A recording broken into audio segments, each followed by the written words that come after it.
In the back garden of a small house, at the bottom of a cul-de-sac, a lonely child swings unenthusiastically.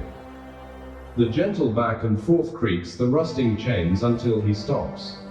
Out of the corner of his eye he sees a dog at the fence. The boy hops off the swing and stands, as the dog does, and he sees it is a man in a dog costume. The man's costume is like a onesie, covering him head to toe in cheap white fur with two black floppy ears and a large black spot on his stomach. The man's face is painted black with white spots dotted all over.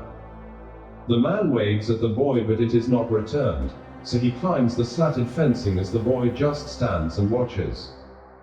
On the other side, the man jumps down from about halfway and waves again at the boy.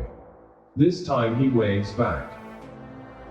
The man rubs his belly as he moves cautiously towards the child.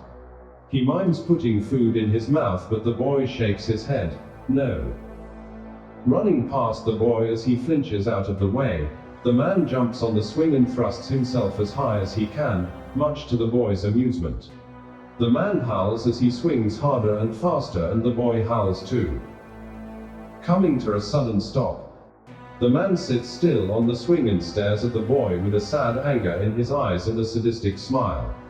The boy recognizes this and runs inside the house and shuts the door.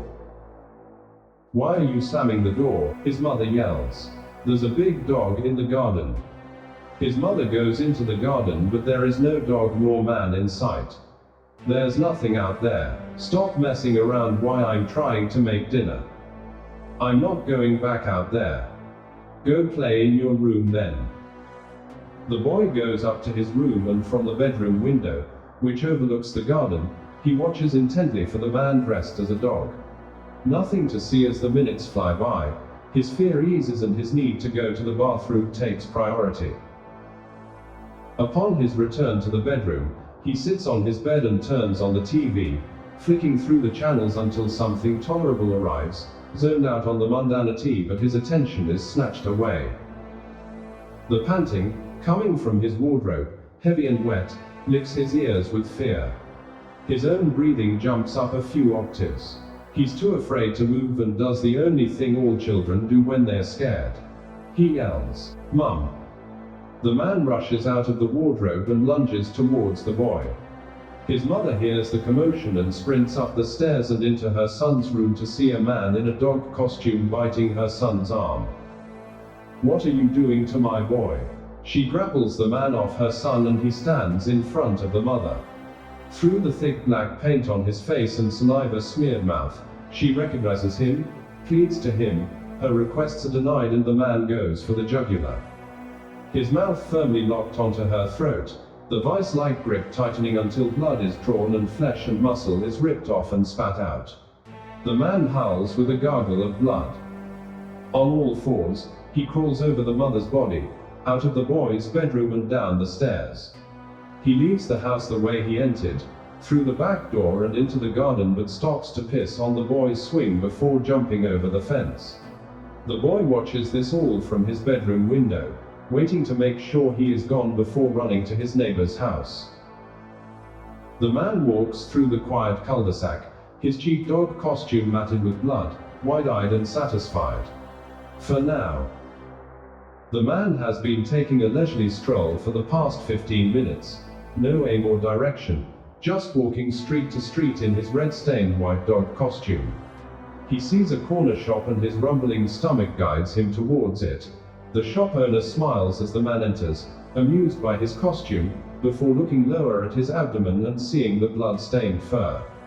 The man, far from amused and with a face like a thunder cunt, strolls past the shop owner with little acknowledgement and seeks out some biscuits.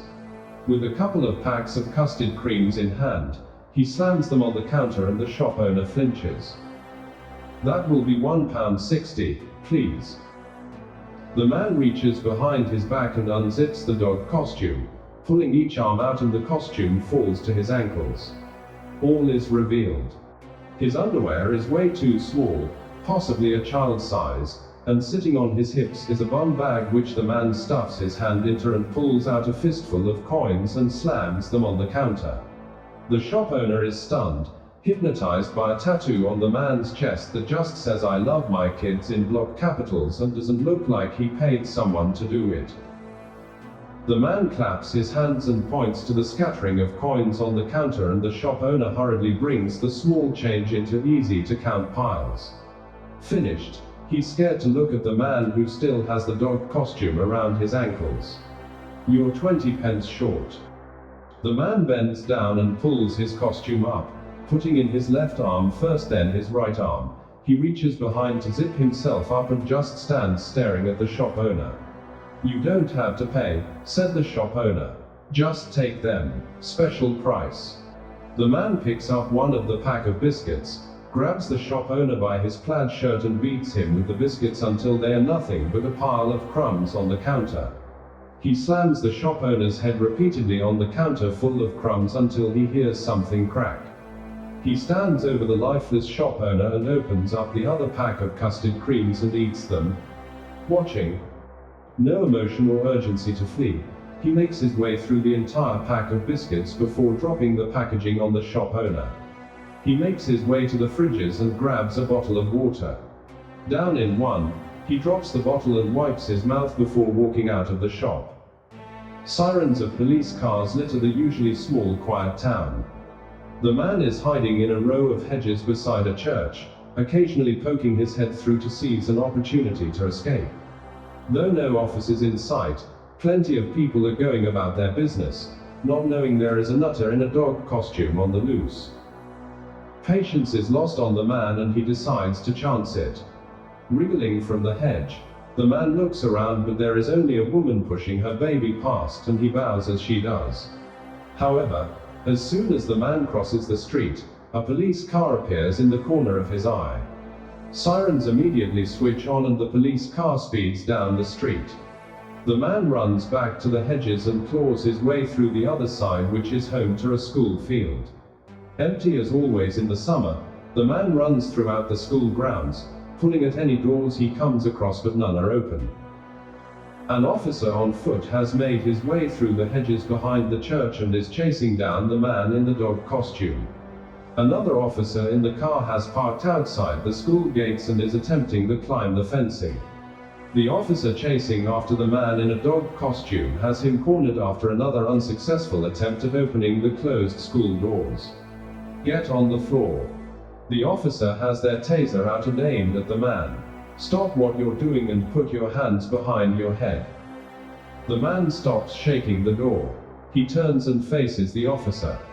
"I said get on the floor and put your hands behind your head." The man charges at the officer, firing taser. It doesn't stop him. The man, high on custard creams and adrenaline, spears the officer and bites into their throat. He lets go after hearing the other officer make their way towards him and runs for it. The officer approaches his colleague spread out on the pavement and presses their hand on the wound, frantically calling for assistance on his radio. The man in the dog costume drives off in the unlocked police car. He passes several other police cars and ambulances, sticking his head out of the window and barking at them. A helicopter is dispatched and quickly locks onto the stolen police car. It is driven erratically through farms and fields until abandoned near a forest. A little later, other police vehicles pull up to the car left outside the forest, check inside the open driver's side and find shit mushed into the seat. A team is sent into the forest, meters between them. They enter in formation to apprehend the maniac in a dog costume. Yelling is quickly followed by gunshots. Cutting through the moment of silence, howling pierces into the evening air.